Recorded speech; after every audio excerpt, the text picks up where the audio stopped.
स्वामी चित्तैयानंद की, क्योंकि गिरफ्तारी के बाद स्वामी चित्तैयानंद सरस्वती का असली चेहरा सामने आने लगा है।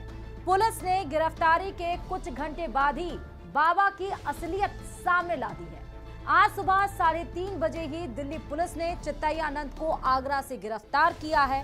वो आगरा के होटल में रुका था। पुलिस को उसके पास से फर्जी विजिटिंग कार्ड मिले हैं। एक कार्ड में उसने खुद को यूनाइटेड नेशन का परमानेंट एम्बेसडर बताया था, जबकि दूसरे में ब्रिक्स देशों की ज्वाइंट कमीशन का सदस्य और इंडिया का स्पेशल इनवॉय लिखा है। पुलिस अब इस फर्जी बाबा की अन्य गतिविधियों की भी जांच कर रही है।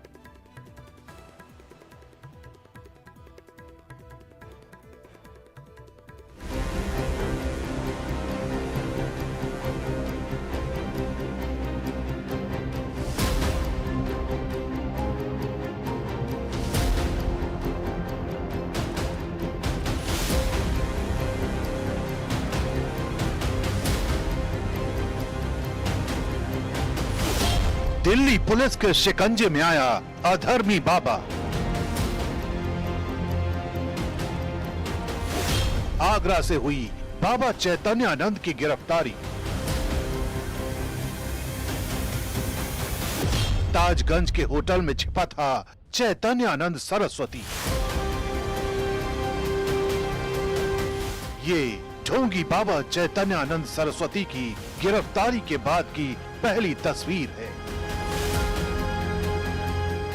उसे आगरा के होटल से रात 3:30 बजे गिरफ्तार किया गया। अग्रिम जमानत याचिका खारिज होने के बाद से बाबा लगातार दिल्ली पुलिस से भाग रहा था। बताया जा रहा है कि दिल्ली पुलिस को उसकी लास्ट लोकेशन आगरा में मिली थी, जिसके बाद आगरा के एक होटल में दबिश दी गई और बाबा को होटल के कमरा नंबर 101 से गिरफ्तार कर लिया गया। होटल का रजिस्टर बताता है कि चैतन्यानंद सरस्वती ने शाम 4:02 पर स्वामी पार्थ सारथी के नाम से इस होटल में एंट्री ली थी, लेकिन अगले कुछ घंटों में ही दिल्ली पुलिस ने बाबा की लुका छिपी के खेल को खत्म कर दिया।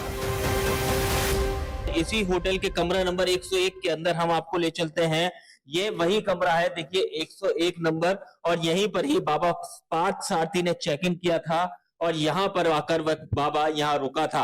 कमरे की हालत देख सकते हैं आप, यहीं पर ही थे। लेकिन जैसे ही दिल्ली पुलिस को सूचना मिली तो दिल्ली पुलिस यहाँ पर पहुंची थी और फिर इसी कमरे से दिल्ली पुलिस ने बाबा को गिरफ्तार किया। हालांकि लगातार दिल्ली पुलिस बाबा की गिरफ्तारी का प्रयास कर रही थी, लेकिन जो होटल स्टाफ है उसका आरोप है कि बाबा अपने एक मिलने वाले के साथ होटल में आया था और उसके बाद उसने आईडी जमा कराई थी, जिसके बाद उसको इसी होटल का कमरा नंबर 101 दिया गया था। चैतन्यानंद सरस्वती की असली दुनिया पाखंड और धोखाधड़ी से भरी हुई है। मामला वसंत कुंज के Shri Sharada institute of Indian management से जुड़ा है, जहां बाबा ने 2010 से अब तक एक समानांतर ट्रस्ट बनाकर करोड़ों की हेराफेरी की। पुलिस जांच में खुलासा हुआ है कि उसने लगभग 20 करोड़ रुपए फर्जी ट्रस्ट में ट्रांसफर की और जुलाई 2025 से करीब 60 लाख तक कैश निकाले। यही नहीं, संस्थान की जमीन पर कब्जा करने की भी कोशिश की गई। इसी मामले में दिल्ली पुलिस ने 19 सितंबर को 3 FIR दर्ज की थी, जिनमें धोखाधड़ी, आपराधिक विश्वासघात और दूसरी गंभीर धाराएं शामिल हैं। लेकिन ये मामला सिर्फ जमीन हड़पने तक सीमित नहीं है। चैतन्यानंद पर 17 छात्राओं से यौन शोषण का भी आरोप है। EWS कैटेगरी की छात्राओं ने आरोप लगाया कि उन्हें स्कॉलरशिप के बहाने आश्रम बुलाकर उनसे छेड़छाड़ की जाती थी और धमकाया जाता था। इन्हीं गंभीर आरोपों ने बाबा की नकली दुनिया को हमेशा के लिए उजागर कर दिया।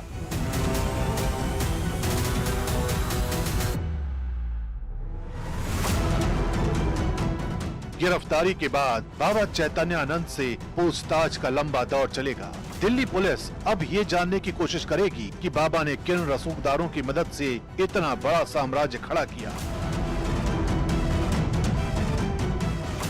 जांच एजेंसियों को शक है कि बाबा के तार कई बड़े नेताओं और प्रभावशाली चेहरों से जुड़े हो सकते हैं। पुलिस पहले ही उसके 18 बैंक अकाउंट सील कर चुकी है। 28 FD फ्रीज हो चुकी हैं, जिससे बैंकों में जमा 8 करोड़ रुपए फ्रीज हो चुके हैं।